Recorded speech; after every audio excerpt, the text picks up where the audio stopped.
تو مجھے محسوس ہوا کہ وہ کچھ اکھڑ کے بات کر رہے ہیں، ان کی سانسیں جو ہیں وہ کچھ اکھڑی اکھڑی سی ہیں، آواز میں پہلے جیسا دم خم مجھے محسوس نہیں ہوا جو کبھی ہم دیکھتے ہیں کہ وہ بڑے جاندار انداز سے بات کر رہے ہوتے ہیں، چاہے ویلاگ ہو چاہے کہیں پہ بھی بات کرے. مجھے لگا کہ وہ تھکے تھکے سے، ان کی تھکن سی ہے ان کے لہجے میں، اور جو ان کی آواز ہے ان کا سانس پھول رہا ہے، ٹوٹ رہی ہے ان کی بات کرتے کرتے بیچ میں.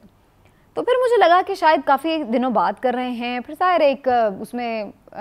پرسکون ماحول میں تو نہیں تھے وہ، تو تھوڑا آپ جب تک ریلیکس نہیں ہوتی آپ کی باڈی اور مینٹلی آپ جب تک ایز فیل نہیں کرتے ہیں تو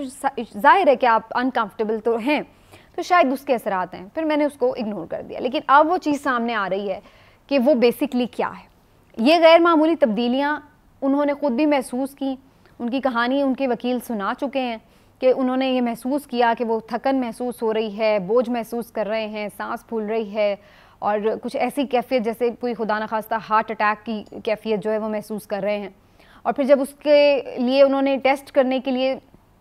ابھی وہ سوچ ہی رہے تھے، لیکن اتنے میں یہ بھی خبریں آئیں کہ کوئی ایک اعلیٰ افسر ہیں جو ان کی صحت سے متعلق پوچھ گچھ کر رہے ہیں، اور جو ان کے آس پاس کے لوگ ہیں ان کے سرکل سے وہ جاننا چاہ رہے ہیں کہ آخر ان کی صحت کیسی ہے، وہ ٹھیک ہیں، ان کے معاملات کیا ہیں. تو اس پر انہیں اور ٹھنکا کہ کوئی بات ہے جس کی وجہ سے یہ افسر صاحب جو ہیں یہ ان کی صحت سے متعلق جو ہے وہ جانکاری حاصل کرنے کی کوشش کریں. تو پھر یہ طے کر لیا گیا کہ ان کے ٹیسٹ کروائے جائیں، انہیں ڈاکٹر کے پاس لے جایا گیا. تو ڈاکٹر نے پھر کنفرم کیا کہ کچھ معاملات گڑبڑ ہیں، چیزیں ایز پر روٹین نہیں ہیں. اور پھر اس کو انہوں نے مزید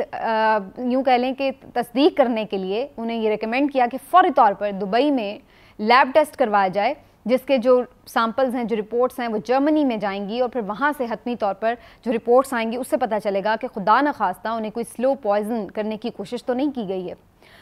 تو جب یہ میں نے سنا تو میرے تو رونگٹے کھڑے ہو گئے، کیونکہ اس سے پہلے ابھی ہم کچھ دن پہلے تک یہ دیکھ رہے تھے کہ جو FIA کے سابق ڈائریکٹر ہیں رضوان، ڈاکٹر رضوان، ان کی بھی موت میں آپ نے یہ پیٹرن دیکھا کہ جی انہیں ہارٹ اٹیک ہو گیا اچانک. بھئی اچھا خاصا بندہ ایک دم کیوں اس کو ہارٹ اٹیک ہو گیا؟ تو اس پہ بھی کچھ خدشات تھے. پھر مقصود چپڑاسی کا نام آپ کو اچھی طرح سے معلوم ہے، جو منی لانڈرنگ کا کیس ہے موجودہ وزیر اعظم شہباز شریف کے اوپر، اس کے وہ ایک اہم مرکزی کردار تھے مقصود چپڑاسی. ان کی اچانک سے ڈیتھ ہو جاتی ہے. اور بھی ایک دو لوگ جو مختلف اہم کیسز میں مطلوب ہیں یا تفتیش کار ہیں یا کہیں نہ کہیں انوالو ہیں،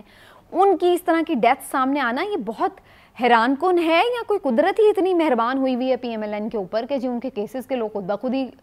خدا کو پیارے ہوتے جا رہے ہیں. اتنے سارے اتفاقات محض اتفاق نہیں ہو سکتا.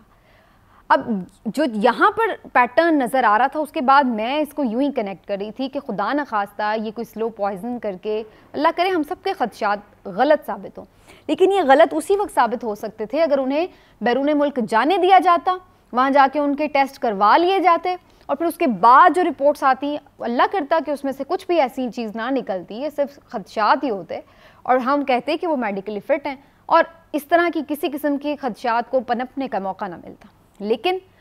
ہمیشہ کی طرح اس بار بھی یہی کیا گیا ہے کہ چیزوں کو بس دبے رہنے دیا جائے، سچ تک پہنچنا ناممکن بنا دیا جائے، تاکہ چیزیں کسی اندھیری کال کوٹری میں بند ہو جائیں اور وہ خدشات ہمیشہ خدشات رہیں، الزام ہمیشہ الزام رہیں، کوئی چیز نہ بلیک ہو نہ وائٹ ہو، بس گرے میں رہے. اور یہی صورتحال یہاں پر کرنے کی کوشش کی گئی. اب اللہ کرے ان کے ڈاکٹرز جو یہاں پر موجود ہیں کا یہی جا رہا ہے کہ وہ کچھ انہیں انجیکشنز دیے گئے ہیں، اس کے بعد فردر کچھ ان کا ٹریٹمنٹ ہے وہ کرتے جائیں گے، جس سے اگر خدا نخواستہ ایسی کوئی چیز ہوگی تو اس کا اثر جو ہے وہ زائل کر دیا جائے گا. لیکن اگین وہی بات ہے کہ جب وہ پولیس کسٹڈی میں تھے، انہی کا کھانا پینا دیا ہوا وہ کھا رہے تھے، تو پھر یہ سوال تو اٹھیں گے کہ آخر ایک صحت مند شخص جو کسی قسم کی کوئی دوا نہیں لے رہا تھا، کسی قسم کا اسے کوئی میڈیکل پرابلم نہیں تھا، وہ جب ان کی کسٹڈی سے باہر آتا ہے تو کیوں اس کو کوئی میڈیکل پرابلم ہوتا ہے؟ تو یہ سوال تو بنے گا. لیکن اس سوال کے جواب سے پہلے ہی اس کو روکنے کی کوشش کر لی گئی ہے تاکہ یہ جواب کبھی نہ آ سکیں. اب اس پر مزید برآں یہ کہ مریم نواز صاحبہ نے اس ویڈیو کے اوپر ایک ٹویٹ کر دی عمران خان صاحب کو ٹیگ کر کے کہ جناب آپ بڑے دکھی ہو رہے ہیں اس ویڈیو کو دیکھ کر کے، آپ کو یہ یاد نہیں کہ میں کس ڈیتھ سیل میں تھی؟ اور پھر انہوں نے بڑا اپنا حالت زار بیان کی ہوئی ہے کہ وہ جس سیل میں تھیں کوٹ لکھپت جیل کے، وہ انتہائی چھوٹا تھا، اس کے اندر ہی واش روم تھا، واش روم اور کمرے کے بیچ کوئی دیوار نہیں تھی، اور وہ جب نماز ادا کرتی تھیں تو انہیں لگتا تھا کہ وہ واش روم میں نماز ادا کر رہی ہیں، اور جب انہیں قرآن پڑھنا ہوتا تھا تو انہوں نے پولیس اہلکاروں کو کہا کہ انہیں کوئی میز مہیا کر دیا جائے جس کے اوپر وہ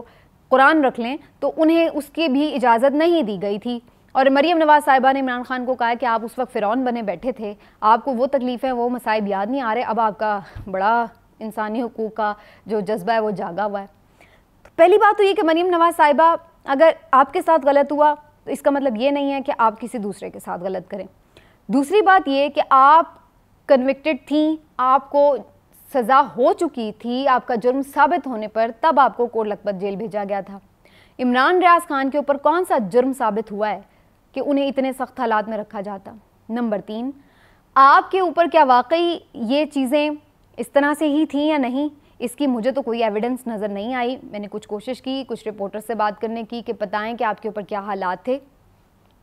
لیکن جو چیز میرے سامنے آئی وہ یہ ضرور آئی کہ جو عام طور پر جیل میں 3 کلاسز ہوتی ہیں، A، B اور C،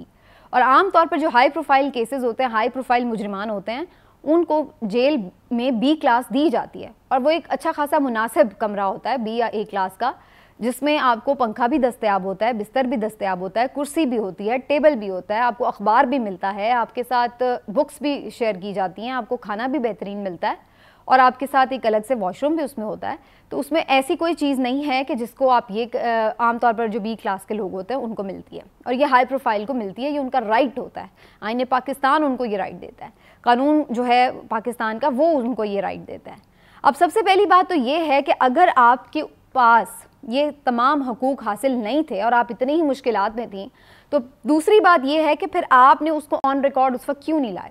آپ کی جانب سے ایسی کوئی پٹیشن کیوں نہیں سامنے آئی جس میں آپ یہ کہتی، آپ درخواست کر سکتی تھی، آپ مطالبہ کر سکتی تھیں کہ بھائی میں یہ ڈیزرو نہیں کرتی، مجھے یہ کلاس میں ڈیزرو کرتی ہوں، آپ مجھے اس پہ شفٹ کریں۔ تو یہ بڑی حیران کن ہے اگر آپ نہیں تھیں پہلے تو، اگر بھی اس میں ہے کہ اگر آپ واقعی اس طرح کی کسی بہتر کلاس میں موجود نہیں تھیں تو آپ اس کا بالکل مطالبہ کر سکتی تھی، آن ریکارڈ بھی چیزیں لا سکتی تھی۔ بہت سے انسانی حقوق کے ادارے ہیں، NGOs ہیں، ان کے نوٹس میں یہ بات لائی جا سکتی تھی، لیکن آپ کے وکلاء کی جانب سے ایسی کوئی چیز جو ہے وہ سامنے نہیں آ سکی۔ میں ساتھ ہی ساتھ کچھ ماضی کے جھروکوں سے آپ کے ساتھ کچھ چیزیں بھی شیئر کر دوں کہ جو یہ ڈسٹرکٹ اینڈ سیشن جج ہیں جاوید ہاشمی صاحب کا ایک مقدمہ سن رہے تھے، اور جاوید ہاشمی صاحب نے یہ ریکویسٹ کی ان سے کہ جج صاحب میں ایک ظاہر پارٹی لیڈر ہوں، مجھے اخبار کی سہولت دی جائے۔ تو جج صاحب جن کا نام رانا عبدالغفار خان تھا، انہوں نے بڑے اچھے ریمارکس دیے، بڑے یوں کہہ لیں کہ یادگار ریمارکس تھے۔ انہوں نے کہا کہ بھائی جیل پہ جب کوئی آتا ہے تو وہ کوئی چھٹیاں منانے نہیں آتا ہے، وہ کوئی تفریح کے لیے تو نہیں آتا ہے، وہ پنشمنٹ ہوتی ہے۔ تو اگر آپ یہ سمجھیں کہ آپ جب جیل جائیں تو آپ کو تمام سہولتیں میسر ہوں تو پھر وہ نہیں ہوتا۔ لیکن بہرحال آپ نے اس کی ہے تو شاید انہیں ایک آدھ اخبار الاؤ کر دیا گیا یا نہیں کیا گیا، لیکن یہ بڑے ریمارکس ان کے بڑے زبردست تھے کہ جب آپ جیل میں ہوتے ہیں تو جیل جیل ہی ہوتی ہے، بہرحال چاہے وہ کتنی بھی اچھی ہائی فائی جیل کیوں نہ ہو۔ اسی طرح سے لیکن یہ کہ اگر انہیں وہ اخبار چاہیے تھے تو اس کو آن ریکارڈ لے کے آئے، وہ اس چیز کے لیے اپیل کر سکتے تھے۔ زرداری صاحب جن دنوں جیل میں تھے، اعتزاز احسن صاحب، بیرسٹر اعتزاز احسن صاحب ان کے وکیل تھے۔ زرداری صاحب کے حوالے سے بھی یہ کہا جاتا ہے کہ جب وہ جیل میں تھے تو اعتزاز احسن صاحب ان کی ہر ایک معاملے کو ریکارڈ پہ لے کے آتے تھے، وہ اس میں مقدمے کا حصہ بناتے تھے۔ آج انہیں کھانا اچھا نہیں دیا گیا ہے، آج انہیں اگر ٹریٹ اچھے سے نہیں کیا گیا ہے، اگر انہیں کوئی دوا چاہیے تھی انہیں میسر نہیں تھی، اگر ان کا بستر صاف نہیں تھا، کوئی بھی پرابلم اگر زرداری صاحب جیل میں فیل کر رہے ہوتے تھے تو اعتزاز احسن صاحب اس کو ہر روز کی بنیاد پر، مطلب جب بھی وہ پیشی پہ آتے تھے تو وہ اس کو ریکارڈ کا حصہ بناتے تھے۔ اگر مریم نواز صاحبہ اتنی ہی تکلیف دہ صورتحال میں تھیں تو ہر چیز ریکارڈ پہ آنی چاہیے تھی کہ بھائی آپ کو بینگ خاتون آپ کو کوئی چیز نہیں اگر میسر تھی تو آپ اس کو ریکارڈ کا حصہ بناتی ہیں، تب کیوں نہ آپ بولیں؟ اب آپ جو ہیں وہ مظلوم بن رہی ہیں اور آپ کہہ رہی ہیں کہ جی اس طرح سے ہے، اس طرح سے۔ اگر آپ کے ساتھ ایسا ہوا ہے میں اس کو سپورٹ نہیں کر رہی، لیکن بہرحال آپ یہ بھی یاد رکھیں کہ وہ ایک کنوکٹڈ مجرم تھیں۔ عمران ریاض خان کے ساتھ آپ کا کمپیریزن نہیں ہے، وہ کوئی کنوکٹڈ مجرم نہیں ہے، وہ ایک ملزم ہے، اور کتنی بھونڈی ان کے اوپر کارروائی ہے انتقامی وہ سب کو پتہ ہے، اور کیوں ہے یہ بھی سب کو پتہ ہے کہ ان کا بولنا کس کو برا لگ رہا تھا، تو سب پتہ ہے۔ اس کو آپ آ کے ایک تو ڈیفینڈ کرتے ہیں اور اوپر سے آپ اس پہ مظلومیت کارڈ کھیل رہے ہیں، تو اس طرح کی بھونڈی حرکتیں جو ہیں وہ انتہائی قابل افسوس بھی ہیں۔ اور دوسری جو چیز ہے وہ یہ مجھے یاد آ رہی ہے جانا، اب یہ بھی ایک ایگزامپل ہے، 1994 کی بات ہے